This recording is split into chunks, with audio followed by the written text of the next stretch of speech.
Welcome. In this video, I would like to pick up where I left off in my last video on using a university library to acquire academic research material.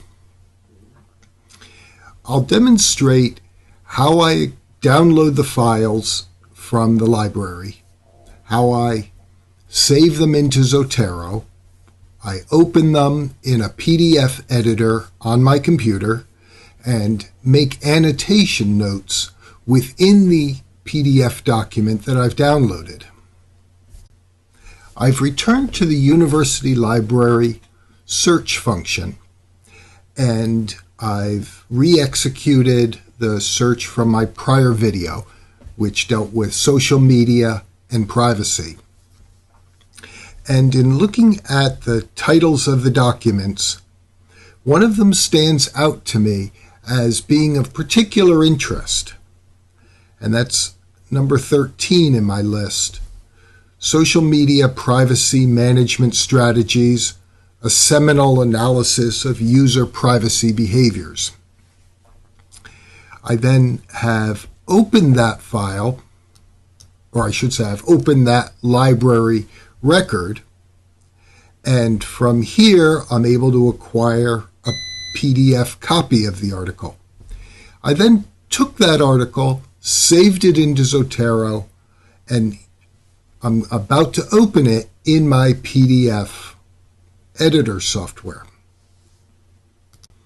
So on this screen, you can see I have multiple windows open. In the far background is my web browser, which is displaying a copy of the PDF file I would like to read from the library database. This middle window here is my Zotero database, and then when I open the file displays here in my PDF editor software. Here I've zoomed in on the PDF file in my editing software.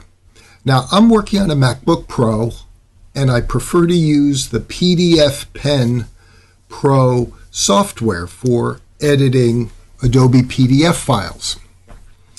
Preview on a Mac also works well, and there are hundreds of applications that work on Microsoft Windows computers that will offer similar functionality.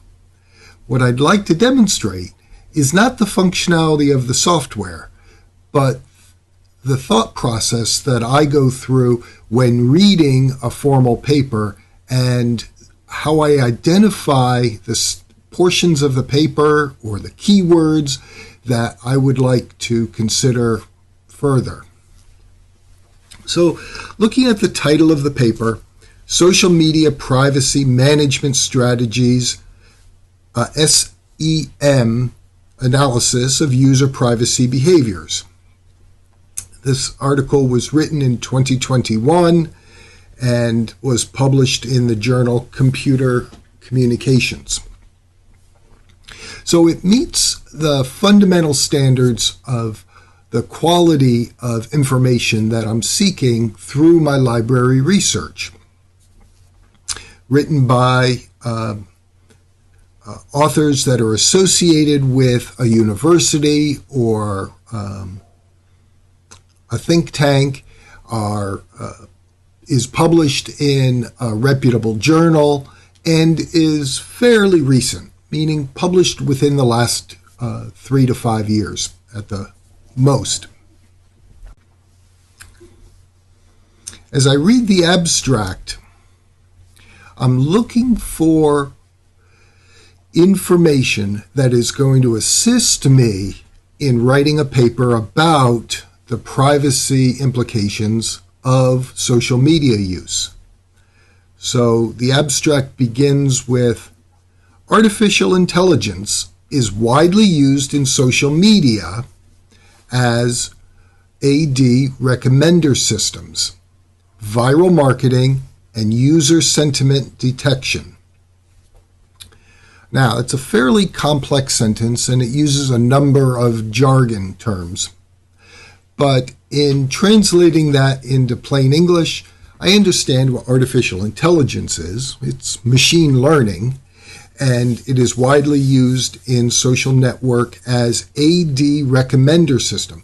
Now, I don't know what AD stands for, so I have to make a note to myself to research the term AD or to look for a definition of that abbreviation somewhere in this paper. I can determine what a recommender system is, even though that's not a phrase with which I'm familiar. Viral marketing, I know what that means. And user sentiment detection. Again, it's a phrase with which I'm not familiar, but I can discern what it means. However, such things as fake news and privacy leaking may violate privacy and security concerns.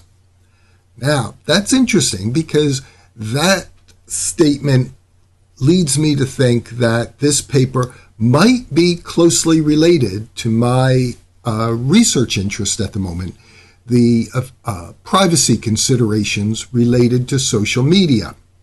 So I'm just going to highlight that document, or I should say highlight that text and give it a color identification to remind me that this article is at least tangentially, if not directly, related to my research needs. Now I'm going to continue reading the abstract, and I will highlight any vocabulary or sentences that I think will be of use to me as I write my paper.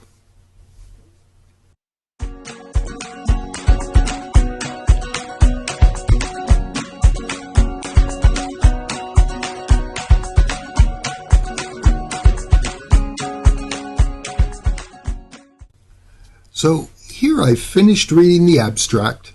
I've identified vocabulary or sentences in the abstract that are of interest to my research need, and I'm ready to move forward and read more of the paper. I cannot yet answer the question. I cannot yet discard this paper. It looks like it might be on topic for my research needs.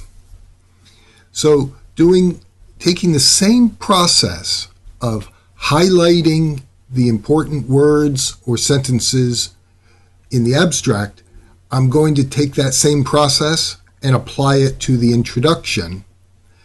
Then, after I've done that to the introduction, I will jump to the end of the paper and read the final comments or the conclusion, or in this case, the authors have called it practical implications, and I'll identify important terms in both the introduction, the beginning of the paper, and in this case, practical implications, the end of the paper, before I read any of the details that are presented in the body of the paper.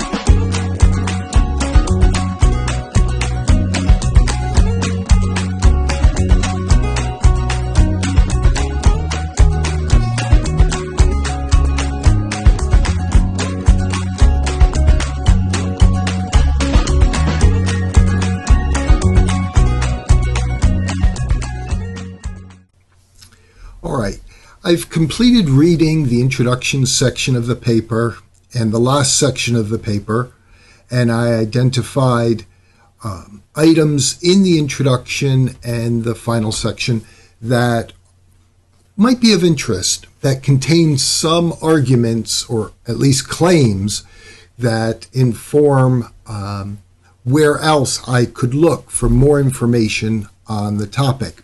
So it helped me create a frame of reference within which to understand these authors' perspective on the role of social media platforms and user privacy. Taking the information that I've gleaned from the reading of the introduction and the conclusion of this paper, I now have to make a choice. Do I read the body of the paper, hoping that there are more details, or do I move on to another paper that offers a different perspective of the use of social media networks and their effect on user privacy? In either regard, before I move on to reading the paper, I have to convert my highlighted annotations into notes. Now, whether I choose to do that as a annotated bibliography or I just make informal notes to myself in my notebook is kind of varies. If I know I'm going to use this paper, then I fully annotate it so that I have complete research notes stored formally in one single place. If I'm not sure whether I'm going to use the data from this paper, then sometimes I just make handwritten notes in my notebook, or I make digital notes, and I like to use the Evernote software program. Conducting formal research is a time-consuming process. It requires concentration and reflection on the material that can be gleaned from the articles that I read. It's not something that I've found that I can do quickly. I have to set aside time. I make appointments in my calendar to block out a few hours to conduct research when I need to write a paper. And I don't assume that I'm going to get all my data acquired in a single sitting.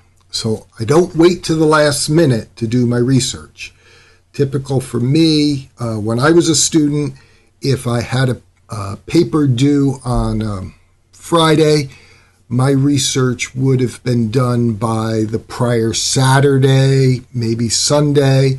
It buys me a few days to think about it and then start writing my paper by Tuesday and Wednesday, proofreading the paper over Thursday and Friday morning, and then submitting my work. The information that I acquire from one paper often allows me to pose more nuanced research questions that let me go back to the library to find additional information that's focused on the narrow niche of those new questions that I've been able to create. I wish I could tell you that academic research is a skill that we each already have, but it's a skill, quite honestly, it's a skill that we each have to develop and practice.